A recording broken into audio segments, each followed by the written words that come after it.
Antoinetta, right? Yes.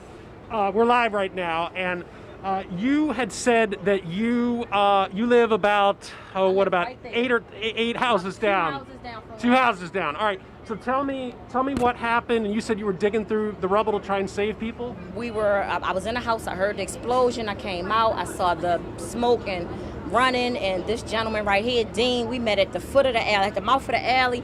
This man had no shoes on. We just kept going down there. We got down there and we realized the houses had exploded. We were throwing debris. We were throwing it. There was a couple of other neighbors down there. They were throwing. We kept telling them to yell out. We could hear them saying, "Help me! I'm here! I'm here! I'm here! I'm here!" So we just throwing. The guys was like, "You get out of here! You're a girl. You don't need to be here." And I was like, "Dang, I was trying to help." I come back up the street. I see the police. I flagged them down. They get down there. One of the officers jumped in. He got the throwing bricks. This is something that you don't see in real life. You only see it on television. I mean, what did you think when you heard the boom and then saw what was going on over there?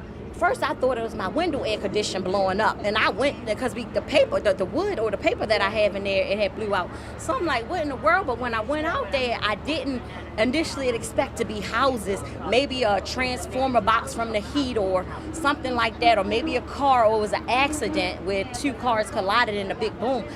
I didn't expect to get down the street and see that. Do you know any of the people that were injured, or I heard that unfortunately one woman was killed? I don't know my neighbors. I just raise my hand and speak. I don't know a lot of them, but I do know we have a lot of elderly neighbors here in the neighborhood. They know because me and my kids, I've been here for like 15 years. So I've seen kids grow up in the neighborhood. I've seen these people when they walk and we just speak. And I used to work part-time in the Dollar Tree, so they would come up and we would speak, "Hey neighbor," but I didn't know them like personally to know their names.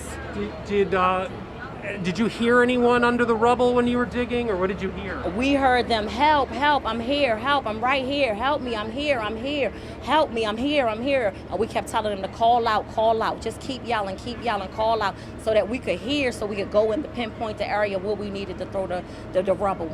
And this gentleman over here helped you out? This man was out there in socks, no shoes, people. That's heroic to me. Can I ask you a quick question? You, same thing. I mean, what did you think when you saw? I'm gonna come through here. What did you think when you saw that?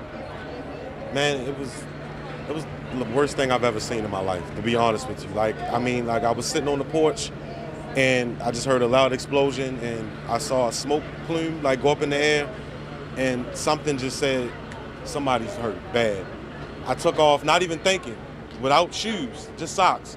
I ran down my alley, made a left on the Fairlawn, made another right, made another left into the alley, and it was just chaos. It was a power line that was down, a live wire. It was debris scattered all through the alley, houses up and down the block, broken windows, and you could smell gas.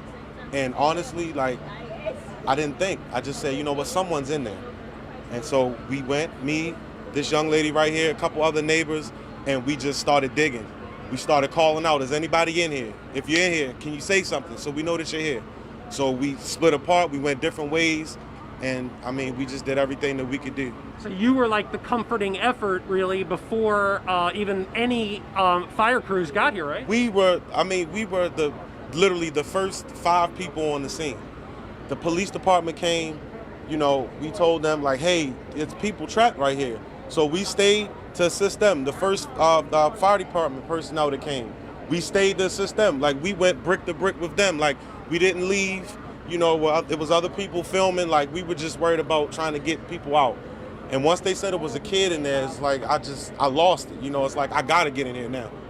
So I just felt hey, what if it was me? I'm not a hero. I'm a human. That's it.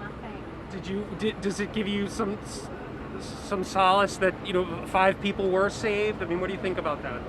It makes me feel good, that it was people that survived. I actually went and talked to the older lady that we were able to assist. The other people were a little bit more bad off, so they had to go rush to the hospital. But it makes me feel good that I was able to do something good, do a good deed for someone else. But I'm definitely sorry, but for the ones that lost their lives. It's tragic. That scene is comparable to something in Beirut. Just couldn't believe it. Huh? Unbelievable. I've never seen anything like that. And I've lived in Baltimore City all my life, I've been on a block that was a gas explosion before, and it was nothing like that. That right there was like, it's almost like somebody just took a bomb out the sky and just dropped it on these 3 houses. I mean, they were completely level. Never seen anything like that.